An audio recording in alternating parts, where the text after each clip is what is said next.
Everyone, আমি দীপ্তি। আমার আরও একটি নতুন ভিডিওতে তোমাদের সকলকে স্বাগত।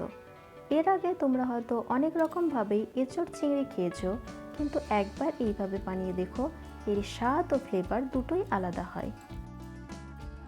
এখানে চিংড়ি মাছ পরিষ্কার করে ধুয়ে নিয়েছি। এবারে নুন হলুদ মেখে নেব।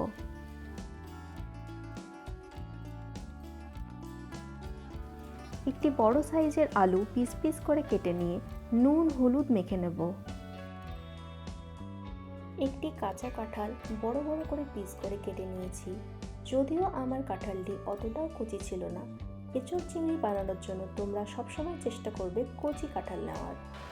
একটি কড়াইতে সরিষার তেল দিয়ে তেল গরম হয়ে এলে চিংড়ি মাছগুলি দিয়ে হালকা ভেজে তুলে নেব। খুব বেশি ভাজবো না, নয়তো চিংড়ি মাছগুলি শক্ত হয়ে যাবে।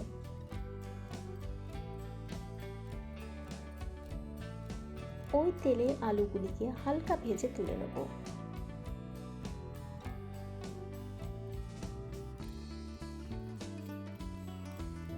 এবারে এঁচোড়গুলিকেও হালকা নুন দিয়ে উল্টে পাল্টে ভেজে তুলে নেব। তোমরা চাইলে এঁচোড়গুলিকে হালকা সেদ্ধ করেও নিতে পারো। একটি মিক্সিং জারে হাফ চামচ গোটা জিরে, কয়েকটা পাকা লঙ্কা, আদা, কয়েক কোয়া রসুন আর টমেটো নিয়ে একটি সফট পেস্ট বানিয়ে নেব।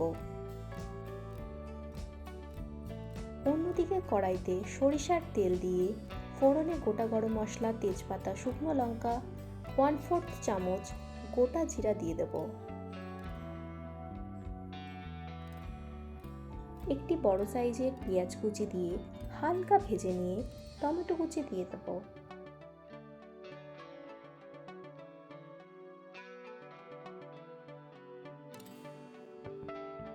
এবারে করে রাখা পেস্টটি দিয়ে ভালো করে কষিয়ে নেব।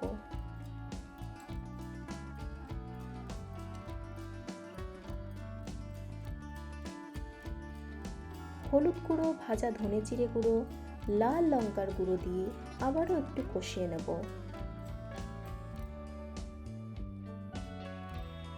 মশলা যাতে পুড়ে না যায়, এর জন্য মশলা ধোয়া জল দিয়ে দেব। দেখুন, মশলা থেকে তেল ছেড়ে দিয়েছে। এবারে ভেজে রাখা এঁচোড়গুলি দিয়ে পুরো মশলার সাথে ভালো করে মিশিয়ে নেব।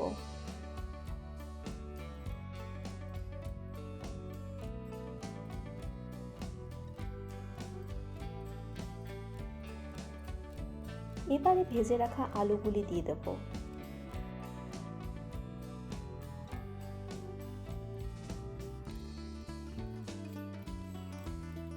সামান্য পরিমাণে জল দিয়ে ঢেকে দেব, যাতে আলু আর এঁচোড়গুলো খুব সুন্দরভাবে সেদ্ধ হয়ে যায়।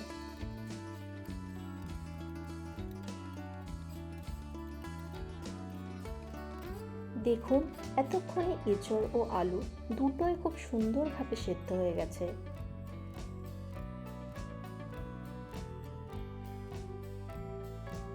এখন চিংড়ি মাছগুলি দিয়ে আরও একটু কষিয়ে নেব।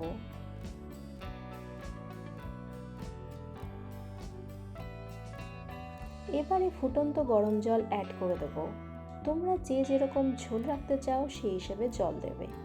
আমি ঝোল সেরকম রাখবো না, তাই অল্প পরিমাণে জল অ্যাড করব। ঝোল ফুটে একটু কমে এলে গরম মশলার গুঁড়ো অ্যাড করে দেব।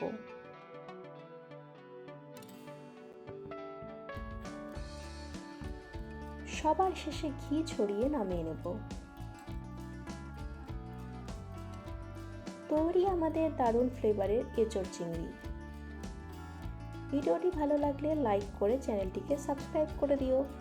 পরবর্তীতে তোমরা কোন রেসিপিটি দেখতে চাও অবশ্যই কমেন্ট বক্সে জানাতে ভুলো না। ভালো থেকো, সুস্থ থেকো। আবারও আসবো নতুন একটি ভিডিও নিয়ে।